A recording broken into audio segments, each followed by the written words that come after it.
Welcome back to another episode of Words of the Wise. Today I have Chief Hall from Upper Arlington Police Division in Ohio. He has, I'll let him tell you how many years, but 30, over 30, Yeah, I just started my 31st year in law enforcement. 31 years. That's right. I'm really looking forward to this conversation. I know wellness is something that's a huge priority for Chief Hall. So welcome to the show. Thank you so much for being here. Thank you very much. I appreciate it and happy to share some things that we're doing here in Upper Arlington. Yeah, it's funny because I was like trying to do math and you had told me what year you started in law enforcement, and I cannot believe it's been that long. From I think you said 1995. I was trying to do math and I was like, wow, that was 30 years ago. That's crazy how fast time goes. Trust me, I do know that. Yeah, I feel the same way sometimes. I look back and just think, where did all that time go? Yeah. And I think it's a good message for the younger people too. When I was in my 20s or, like earlier in my life, I thought I would never end up here. I was like, we have so much time, and then you blink and 30 years goes by like it's nothing. I would really love if you could give maybe a little bit of background. You had told me that you were kind of raised and brought up in this career by vets and, kind of old school guy type of thinking. So, what did policing look like back in 1995, and what did your career look like over the last 31 years? Well, it is kind of a different way of looking at things. You go all the way back to 1995. I was 28 years old when I got into the profession. Back then in the 80s and 90s, people really wanted to get into the law enforcement field. It was difficult. You would take tests with, hundreds, if not thousands of people, and things have changed a little bit. We don't have that same interest in the profession anymore. I remember trying to get on with Columbus Police for several different tries and didn't make it there. Now, back like 1995, I got on with the sheriff's office in Fairfield County. It was a local agency. I grew up in Fairfield County, so that was an opportunity to get into the profession. I spent about 5 years there. And when I started at that agency, we had several officers who had served in the military at the time. They were like vets from the Vietnam War, Yeah. and several others who was just the old and crusty kind of guy who'd been a cop back when they started with revolvers. Mhm. I did not start with a revolver, so I don't have that in my background, but I do know a lot of guys who did.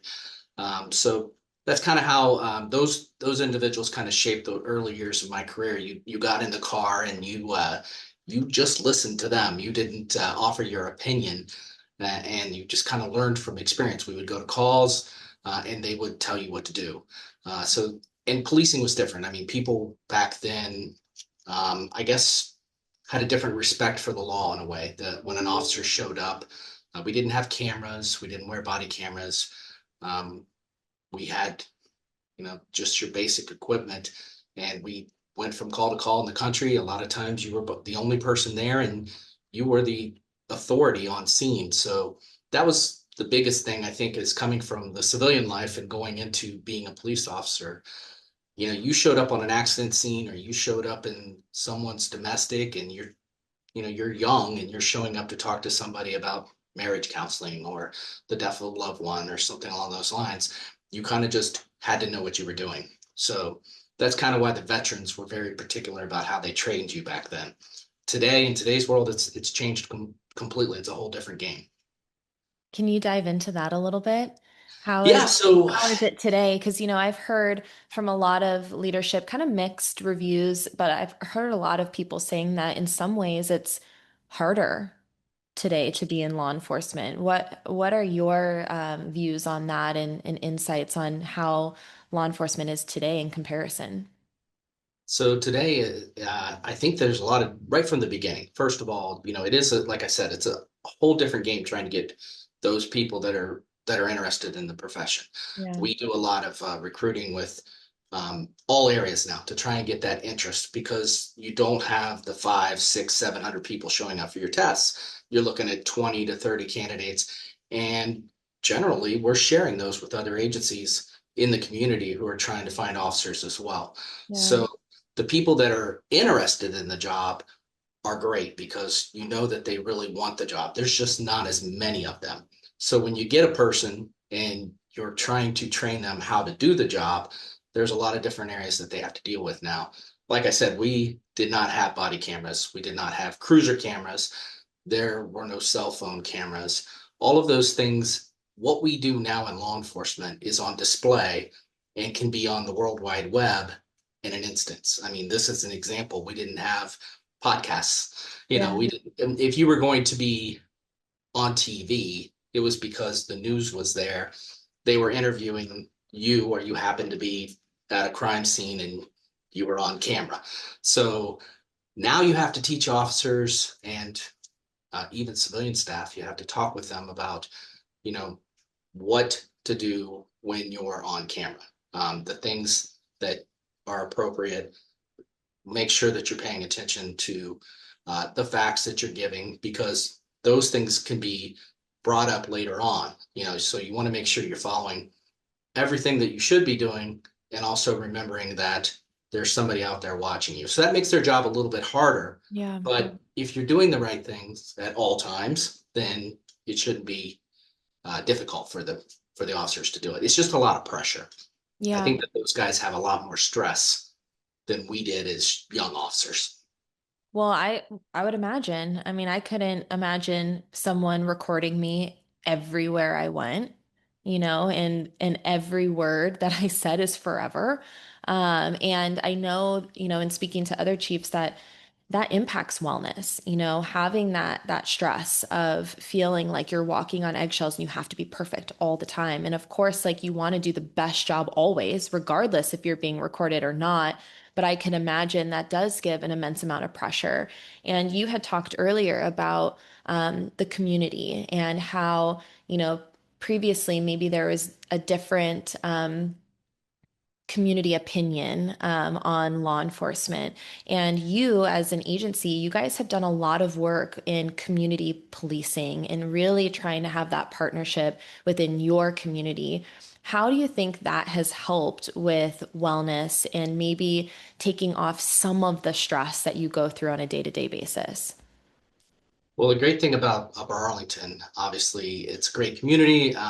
We're number one right now in Ohio for safest communities, which is an honor. And part of that, we feel like the community engagement that we have as a department and as a city is amazing. I mean, I can remember starting here as a young officer and getting to know people in the community and talking to business owners, meeting with families.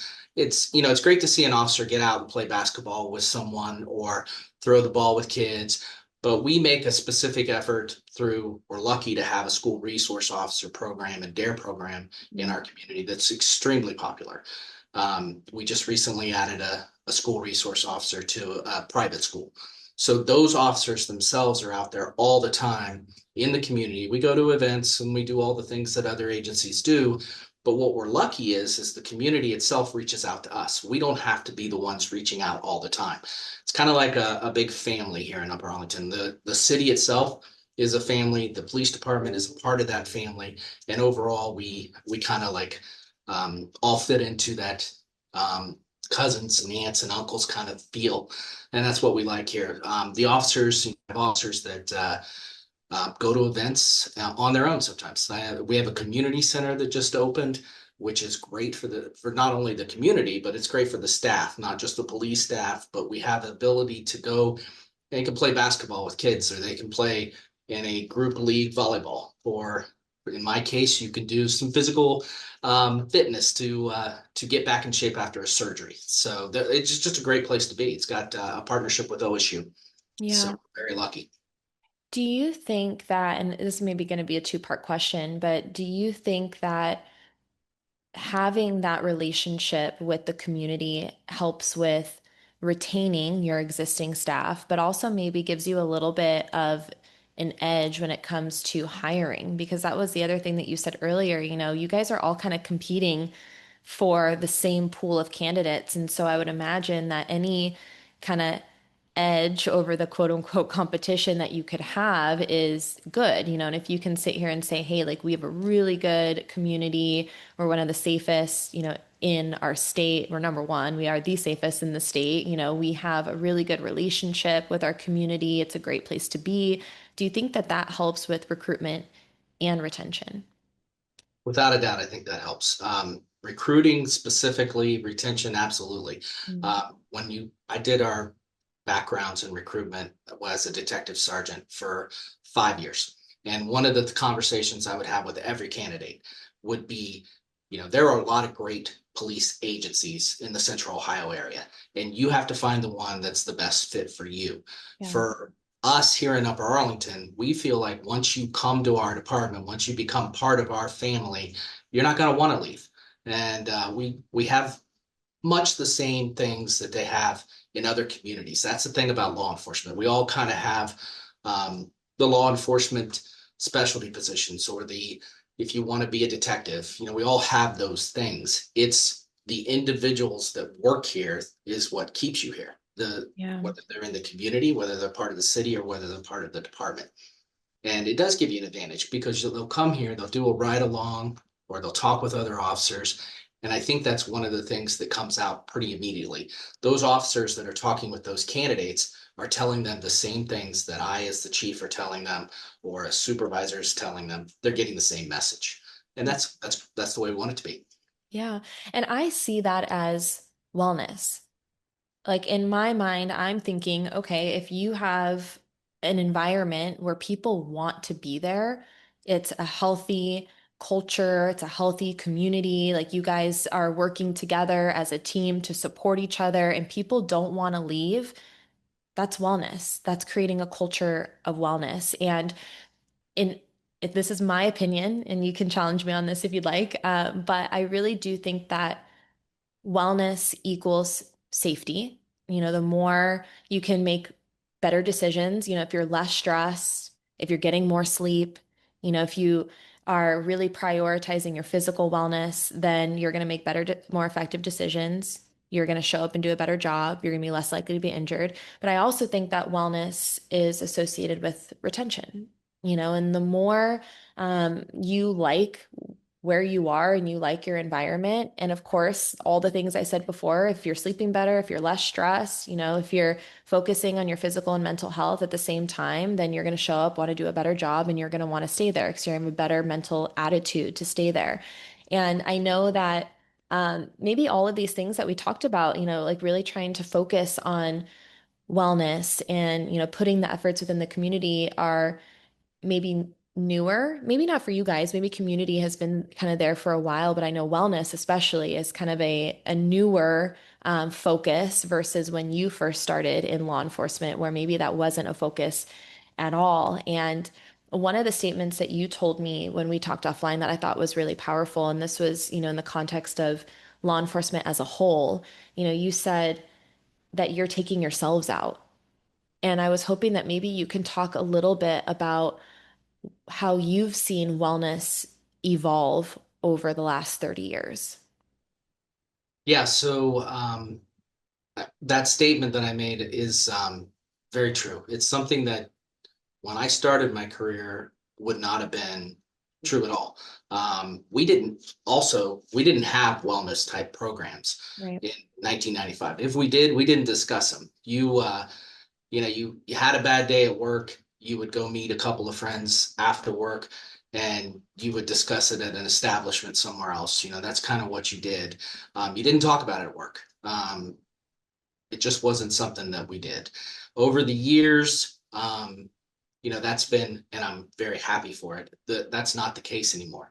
Um, every critical incident that we're involved in, we take the time to make sure the individual is okay. And that's not just the people that are the victims in an incident. It's the witnesses, it's the staff, it's my staff, it's all of us. When I say that we're taking ourselves out, it's a statistic that you can look up in law enforcement and in the fire profession, military, even the medical profession. All of those industries, the suicide rate is skyrocketing. And in a couple of years ago, I'm not sure what it was last year, but I can tell you a couple of years ago, we were taking ourselves out at a greater incident rate than we were being taken out by the community or natural accidents, those kind of things. Right. Suicide is a very hot button topic, and it hits close to home for the city of Upper Arlington. One of the officers that I trained as a field training officer committed suicide here in Upper Arlington, and it's something that's hit home for us. So our prior chief made it a priority to work on our wellness program, and over the years we've done an incredible job, and to the point where I've shared our wellness program and we made additions to it with other agencies. I was fortunate enough to go to the National Academy in 23, and I was able to talk with, it was a big topic at the academy. We were talking about it as police chiefs and leaders and executives, trying to come up with ways to help stem that, to knock those numbers back down. So I do believe in it a great deal. Yeah.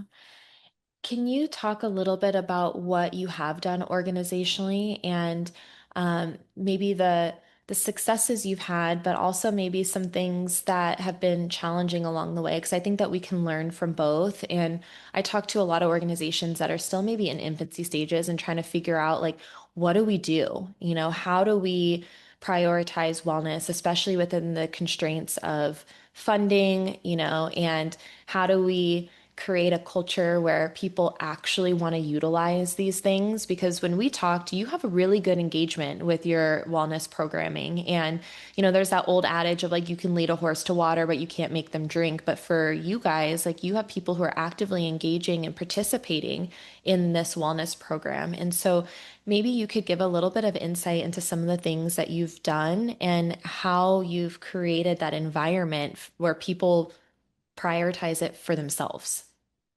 So we're lucky. Even when I first came here, we our initial contracts when I came here, I arrived in 2000 to Upper Arlington, and one of the first things that was exciting for me is you were able to work out on duty. You could take 3 1-hour workouts a week and work out. We have a gym that's in one of our fire stations, and we would go there, and that's a great opportunity to work out and relieve some stress. We also developed under Chief Farmer, who was my predecessor. The wellness program took a step forward. One of the benefits we had under the contracts was that we also were given, you're allowed to go every 3 years for a complete physical. It's voluntary.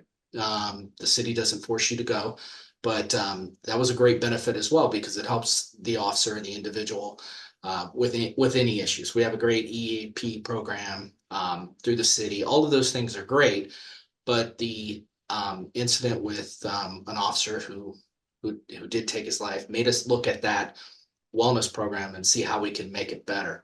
Yeah. We have a physical fitness test that we offer that's not mandatory, but it is a monetary incentive to to be a part of it. And we have a lot of officers who are very physical fit and want to be a part of that program. And then other officers who were not interested. So the physical fitness incentive program that we originally had was kind of like the same people would always be a part of that.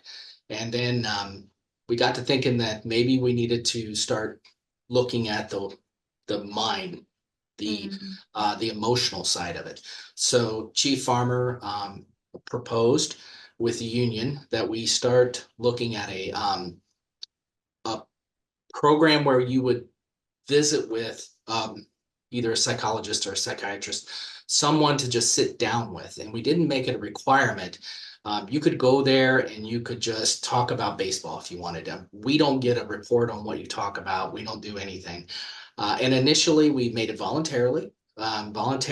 You could just go, and we incentivized it. You got a one-time payment to go and sit down with that psychiatrist, psychologist.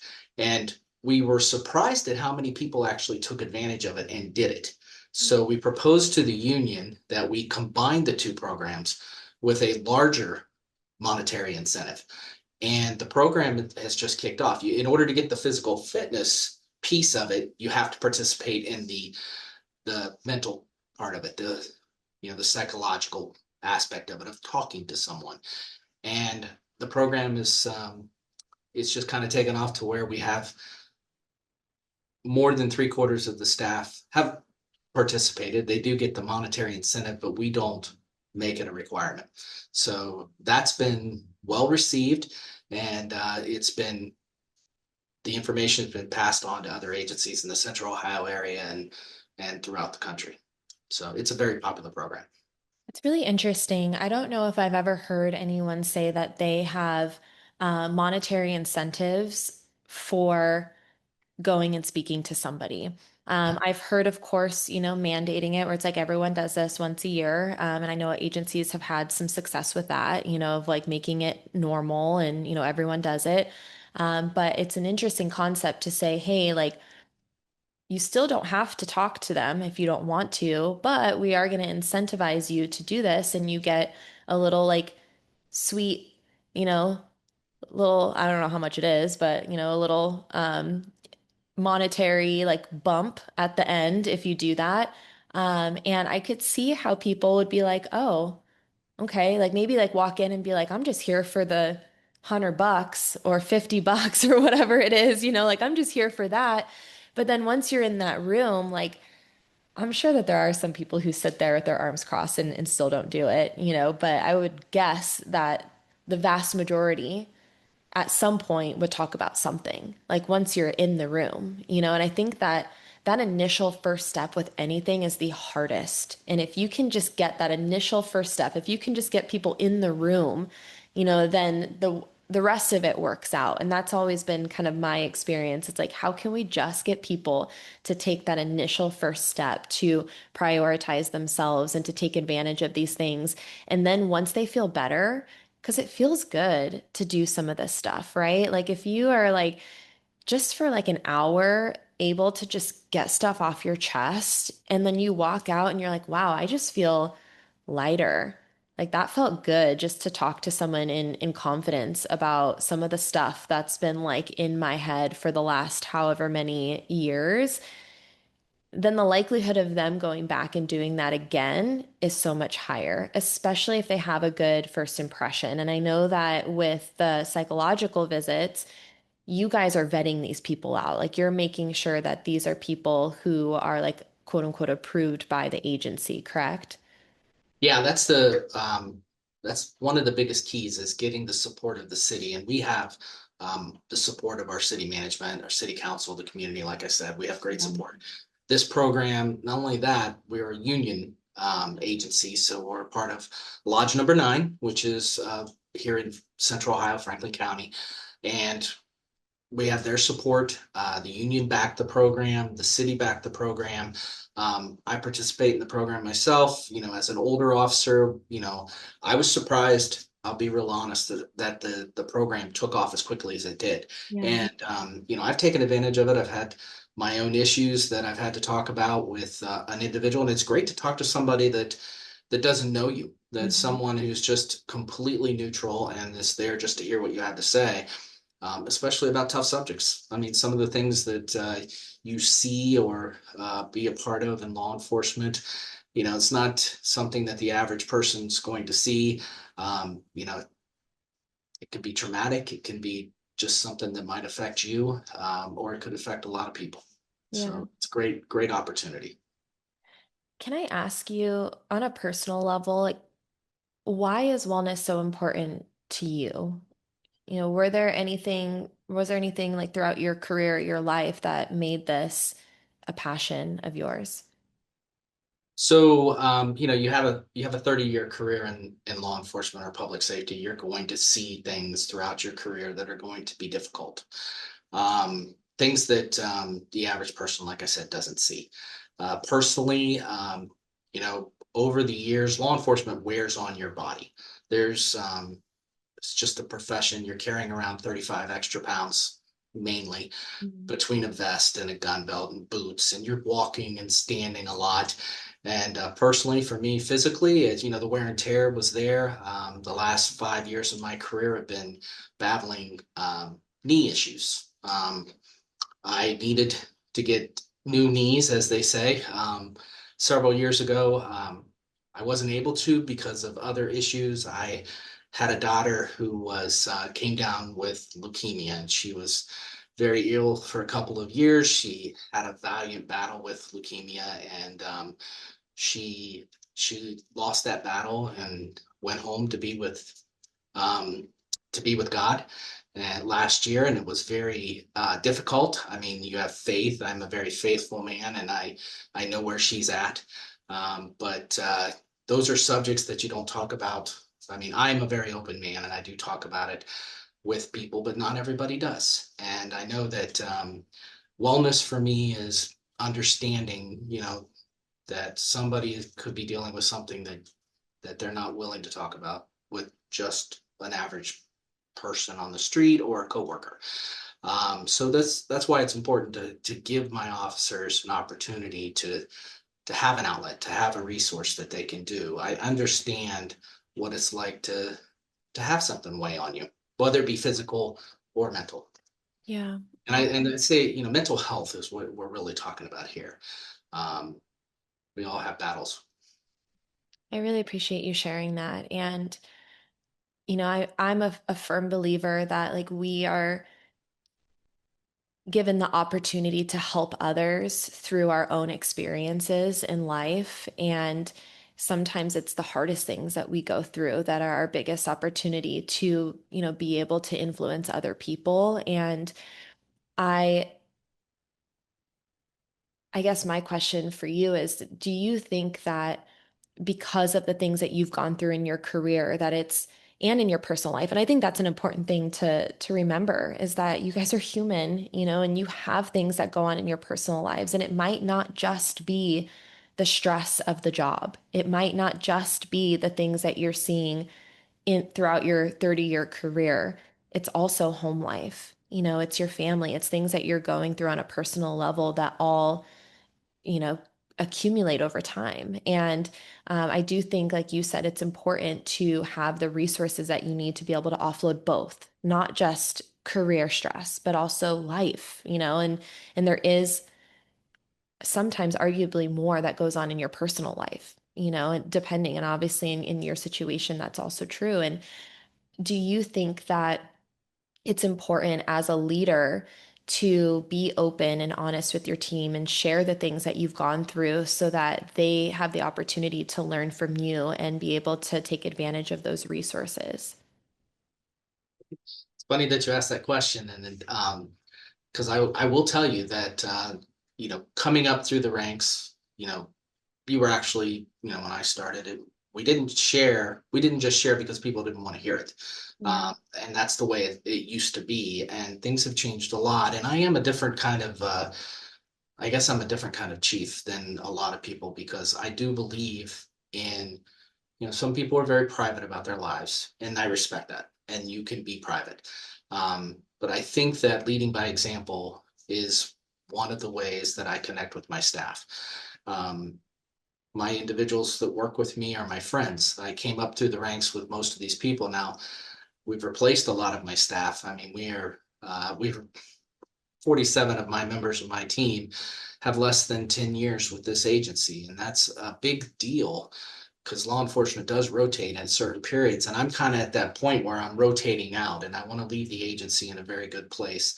And I've been told by people that are my age or been in the career as long as I have that work here that I do share. Like they wouldn't share that type of stuff that I do share. I guess it's the right way. And I completely disagree with them. And it's been an amazing reception from my staff. When I left to go get my knee surgeries done, I had so many text messages and well wishes from my team, young officers who may or may not have ever, back in the day, they definitely wouldn't have reached out to the chief to tell him good luck on the surgery. And when my daughter passed, I had an incredible representation of this department show up several states away because my daughter was in another community in a different state. Representatives from the community, representatives from the city, and representatives from the police department showed up. And throughout her life, throughout my wife's life, and throughout mine, we've been blessed to come into contact with so many wonderful people. And why wouldn't I share the love and affection that I have for them? Yeah. I had a conversation recently where someone said that like sometimes you have to let people show up for you, especially in like a leadership role. And I think that that's so much easier said than done, right? It's like I have personal experiences too where like there were times in my life where like I didn't want people to see me sweat, like I didn't want people to know that I was struggling. Like I wanted this face of perfection, and I thought that that was the best way for me to operate if I was just walking through this life saying, I'm good, everything's good. And I've realized over time that people want to feel like they can relate to you. And people are far more likely, in my experience, to show up for you if they feel like they can connect with you in some way. And I'm not saying that you have to like share every single aspect of your life and, like they need to know every time you're upset about something or stressed about something. But I do think the more like of a human being we can be, and we can show people some of our vulnerabilities and we can share some of the things, it's relatable. People can look at you and say, wow, like he's a human. And I'm a human and I can relate to like some of the things that maybe he's going through or talking about, or, I can learn from some of the things that he's going through and talking about. And I can show up for him in the best way that I can, which makes people feel valuable. It makes people feel like, okay, like I can show up for my chief, or I can show up for my peers, and so I have learned over my life, which I know is completely different than yours, but I have learned that sometimes sharing those things not only makes you more relatable, but I think it gives you that strength to show up for other people, and then it gives them permission to show up for you. Well, well said. I have, I agree with you completely on that. Thank you. And I like that you said that you guys are a family. I think that a lot of times people say that, but it's like, what does that look like in practice? And it's in the times of um, need that I think you really start to see that. And I'm so happy that you had a community surrounding you and your family during one of what I would imagine is the hardest times in your life. And I think that there is so much beauty in this profession to be able to show up for each other, especially in the hard times. I think you band together normally, but I think in the hard times you start to see what that truly means, what that like family unit truly means across the country. So I think I don't know any other profession other than the first responder profession that does that.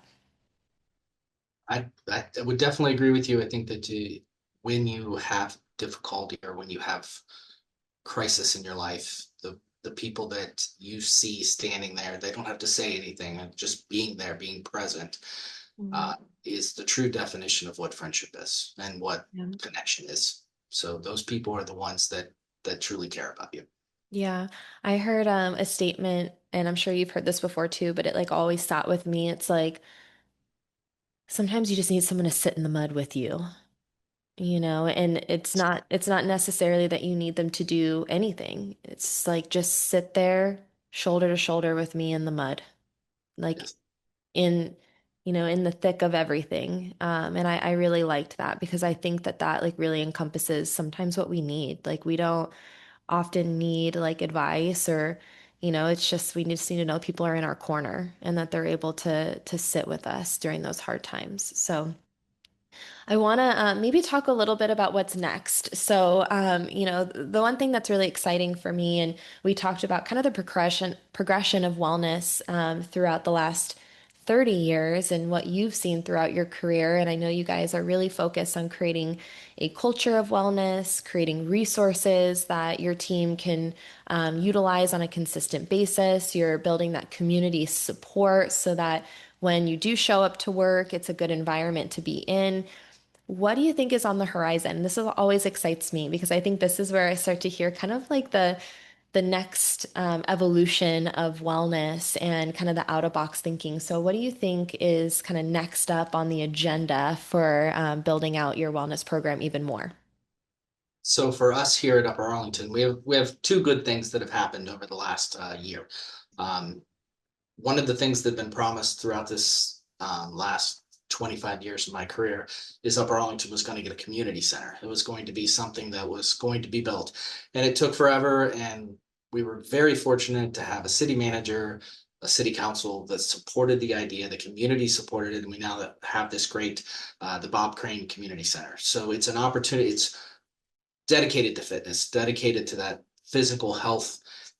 Like I talked about earlier, we have, great place of focus that our staff has been given the opportunity by the city to be a part of. So our officers can work out there if they choose to. They can go there. You can swim, you can run, you can work out. Those are all things that are there itself, and that's a great tool. But what we're doing in the police department is we use or contract with something called Power DMS, and it's a system that we use for our accreditation files. And we decided to look into how we could even use that tool better. We started looking for a system that would be even more focus based while yet maintaining an anonymity to the officer. So this program takes, like, say I was an officer working on the street and I dealt with a fatality call, and then I went to a domestic violence call, and then I went to a very bad accident where somebody was hurt. And it starts taking those things and it looks at them, it interacts with our system to actually read those and start sending information to the officer, educational materials, resource materials, whether it be articles that talk about how to deal with grief or offer suggestions for how to maybe take some quiet time to yourself, or maybe read an article that talks about how somebody else dealt with trauma. Yeah. It also provides resources for the officer that are include officers from around the United States. So this system partners with other agencies. You can become a volunteer, and you could talk to officers who've been through similar types of situations that you've been in. It also provides you resources that are professional based. So I think that the system itself, because it offers those opportunities when you're actually in crisis, it doesn't rely on me as the chief to remember that you were at these calls, or a sergeant to remember that. It actually interacts with what we're dealing with on a daily basis. So I think that program itself is, and it can only grow. The system itself is, it's got videos and all kinds of things that are based on the officer selecting them. They could go to them and select them. We're providing all of our officers with a phone that is based on, so not only will they use this for their work, it's got the camera, it's got the apps that they need for logging in and out of work, those type of things. It's got the programs that we use and our general orders, but it also has this Power DMS app on it. And it is, you're only required to use it while you're working. If you choose to use it after work, you can. But all of that information is an app right there on their phone. So they don't have to be at work and log into a work computer to get it. It is, I won't even know if they're on that app. It's something that's their resource that they can use. And so it's an investment on the city. We're providing them with a phone. It's a work-based phone, but it also has this resource on it that is completely outside of what the division has ever thought of before. So we're excited about that. We think it's something that the officers are going to enjoy, and it's timely. That's awesome. My final question for you is in the context of the younger generation, because like you said, the profession's getting younger. New generations are going to come into this workforce and be presented with these wellness resources, and you didn't have that, so I think that it's going to look a little bit different. But for the younger officer, what words of wisdom would you share with them that maybe you wish you would have known earlier that could help them out, or something that has helped you along the way that you want to pass along? So, when you're starting out, when you're young, you you really think that the world can't affect you, that you have this shield when you put on the badge and the gun belt and the uniform, and you can be the separate person than what you are in your personal life. And in reality, this badge and this persona it can overcome who you are as a person, and you can become a different person than maybe who you would have been had you not uh, decided to choose a career in law enforcement. And I would encourage everybody not to forget who you were when you became a police officer and what your intentions were, what you wanted to be, and your goals, your dreams, and that if you're married, if you're in a relationship, you have to remember that that person is on the ride with you. You know, they're there feeling what you're feeling and watching you maybe close up or not become a part of that relationship that you started together and you had so many hopes and dreams for. And nothing's guaranteed. Um, you don't know what somebody else is going through. And as an officer that's starting now, um, I would encourage them to remember all of those things and also to understand that when you're going to a call and it could be the simplest thing as, a door's unlocked and somebody found it and you show up. You don't know what that individual's going through. You don't know what that personal trauma in that individual's life might be. And your interaction with them could change their life. And it could change yours as well. You just never know who you're dealing with or what they're going through. And I would just try and encourage them not to be so stoic or not to be so standoffish. It's okay to share. It really is okay. And I think it makes your job a little bit easier to relate to and connect with people. I think that's what our profession really is moving towards. Thank you.